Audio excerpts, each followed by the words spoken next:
परभणी शहरामध्ये OBC BJP SBC बांधवांच्या वतीनं आमचं जे हार्दिक असं स्वागत केलं त्याबद्दल मी या सर्व 18 पगड जातीच्या बलुतेदार अलुतेदार सर्व मंडळींचं मी आभार व्यक्त करतो।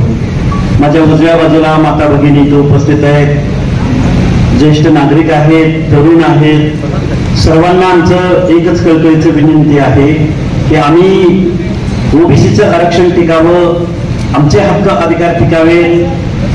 आमच्या ओबीसीच्या आरक्षणासंदर्भात शासन म्हणतंय की आम्ही ओबीसीच्या आरक्षणाला धक्का न लावता आम्ही सगळ्या शहरांचा अध्यादेश काढत आहोत, आम्ही कुटुंबांच्या नोंदी करत आहोत आणि आम्ही ओबीसी आरक्षणाला धक्का लागत नाही। दुसऱ्या बाजूला जरांगे नावाचा माणूस म्हणतो की आम्ही 80% कुटुंबाच्या नोंदीद्वारे ओबीसी मध्ये घुसलोय आणि आता उरलेले 20% आम्ही सगळ्या शहराच्या नोंदीद्वारे ओबीसी मध्ये घुसतो आहोत।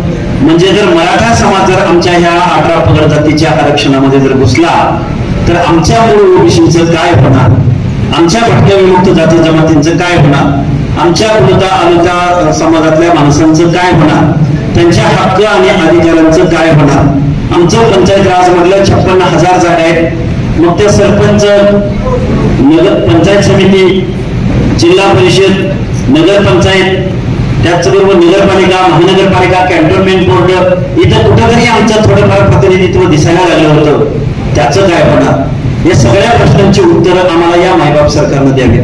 एकतर सरकार खरं बोलतंय म्हणून सरकारनं सांगावं की आम्ही खरं बोलतोय की ओबीसी आरक्षणाला धक्का लागत नाही, किंवा जरांगेने सांगावं की आम्ही ओबीसी मध्ये घुसलेलो नाही किंवा घुसलो आहोत।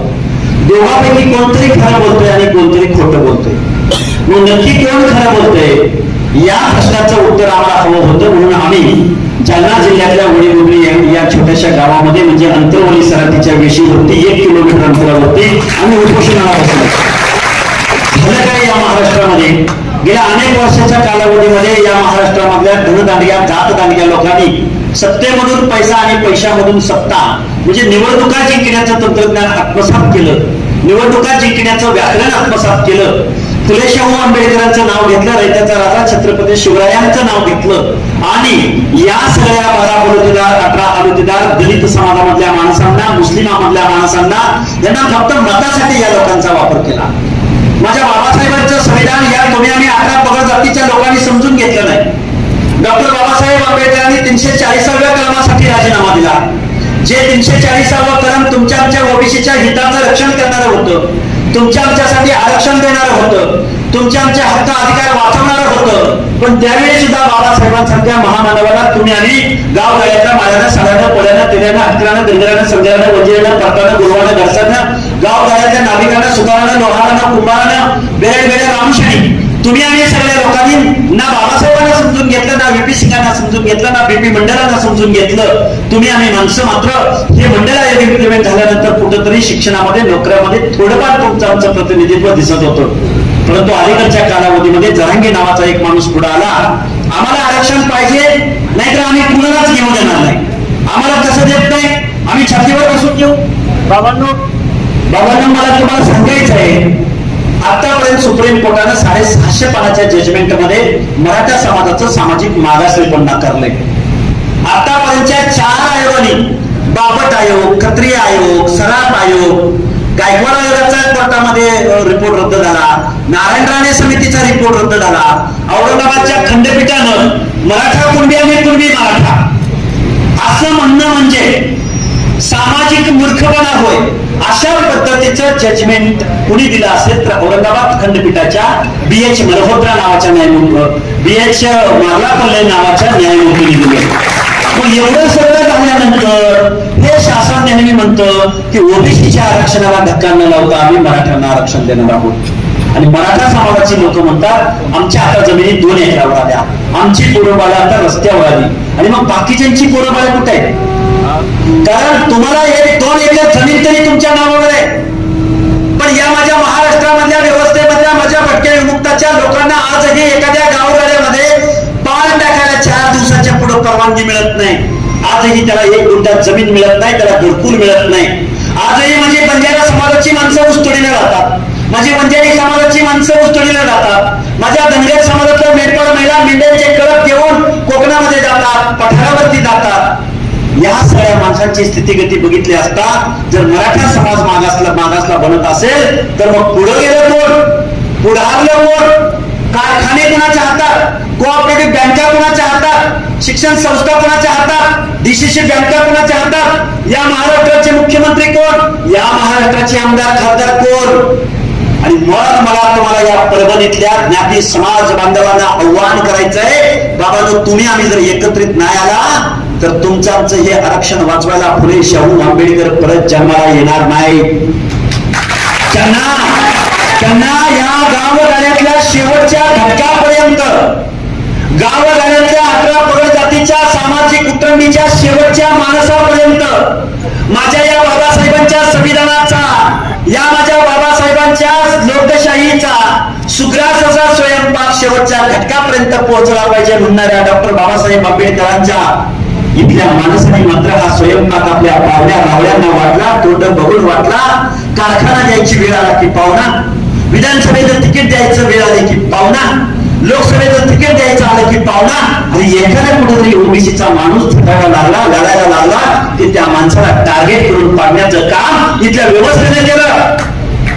हा रयतेचा महाराष्ट्र आहे, हा फुले शाहू आंबेडकरांचा महाराष्ट्र आहे का? छत्रपती शिवरायांच्या स्वराज्याच्या निर्मितीमध्ये जीवाची कुर्बानी करणारे कोण होते तर ती आमची 18 पगड जातीची माणसं होती. शिवा महाले, शिवा काशी जीवाची कुर्बानी केली.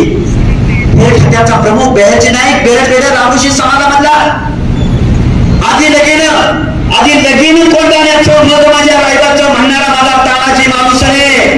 अरे डोंगर रांगामध्ये महादेव कोळी समाजाचा लेखाचं लग्न बाजूला ठेवून स्वतःची कुर्बानी, स्वतःचं जान कुर्बानी या स्वराज्यासाठी करणारा तानाजी माणूस रे. आणि तुम्ही माणसं कुठं होता, निजामीची चाकरी करत होता. अरे छत्रपती शिवरायांना सगळे जास्त लढाया कुणाला करायला लागल्या असतील तर या पाहुण्या रावळ्यांना करायला लागल्या. का शिवाजी महाराजांचं नाव घेतोय? कारण शिवरायांच्या राज्यामध्ये मावळा ही कल्पना होती, जातीपातीला थारा नव्हता. म्हणून हे रयतेचे राजे छत्रपती शिवाजी महाराज होते. मला जाता जाता तुम्हाला एक सांगायचं आहे, आम्ही 9-10 दिवस उपोषण केलं, महाराष्ट्रातल्या लोकांचा आवाज बनण्याचं काम केलं. त्या वडीगोत्रीमध्ये तांडेच्या तांडे आले, वाड्या वस्त्यावरची माणसं आली, वेगवेगळ्या स्तरामधली माणसं आली, नाभिक मंडळाचं शिष्टमंडळ आलं, पांचाळ समाजाचं शिष्टमंडळ आलं, गावगाड्यातल्या बेल्डाराचं शिष्टमंडळ आलं, कोणची कोळव्याचं शिष्टमंडळ आलं, गावगाड्यातल्या जोशांचं शिष्टमंडळ आलं. गोंधळ्यांनी गोंधळ घातला. हर एक माणसाने 18 पगड जातीच्या माणसाने गोत्री आमचा पंढरीचा पांडुरंग विठ्ठल आमच्या पंढरपुरामध्ये असेल, पण त्या आमच्या वडीगोत्री गावामध्ये ओबीसी आरक्षणासाठी 2 माणसं बसले. त्यांचा पाठिंबा आपल्याला वाढवायचा आहे म्हणून महाराष्ट्रातली माणसं त्या वडीगोत्री गावामध्ये आली. त्या वडीगोत्री गावामधून उपोषण आम्ही स्थगित केलं. वीरा हॉस्पिटलमध्ये आम्ही उपचार घेत होतो तर 3-4 दिवसामध्ये बांधवांना जबाबदारीने सांगतो त्या हॉस्पिटलच्या बाहेर रांगाच्या रांगा लागल्या. म्हणून आम्ही आमच्या शक्तीस्थळांना भेट द्यायची ठरवली. आम्ही सिंदखेड राजांना मा जिजाऊच्या चरणी गेलो.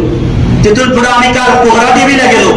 तिथून आज परभणीमध्ये, आता थोड्या वेळानं गोपीनाथगडावर जाणार आहे, तिथून आम्ही भगवानगडावर जाणार आहे. आता आम्ही 3 ते 4 तास इथं तुमच्या जवळ उशिरा आलोय, कारण गावोगावची लोक एकत्रित येत आहेत, जय ओबीसी म्हणतायत. या महाराष्ट्रामध्ये जातीच्या संघटना अनेक झाल्या. तुम्हाला आम्हाला जातीच्या संघटनामध्ये विभागलो गेलो, ओबीसी म्हणून एकत्र आलो नाही. गावगाड्यातल्या भटक्यांना माझं सांगणं आहे, विजयंती मधल्या लोकांना, हे माणसं धरांगे काय म्हणतो, आमचं धनगर समाजाशी भांडण नाही, आम्ही एनटीचं काही मागत नाही. बंजारा समाजाला म्हणतो आम्ही तुमचं काही मागत नाही. परत बंजारी समाजाच्या माणसांना म्हणतो तुमचं आमचं भांडण नाही. आमचं भांडण छगनराव भुजबळ बरोबर आहे, कारण त्यानं आमचं 70 वर्ष खाल्लंय. अरे याला सांगा, मंडळ आयोग लागू होऊन 27-28 वर्ष पूर्ण झाले.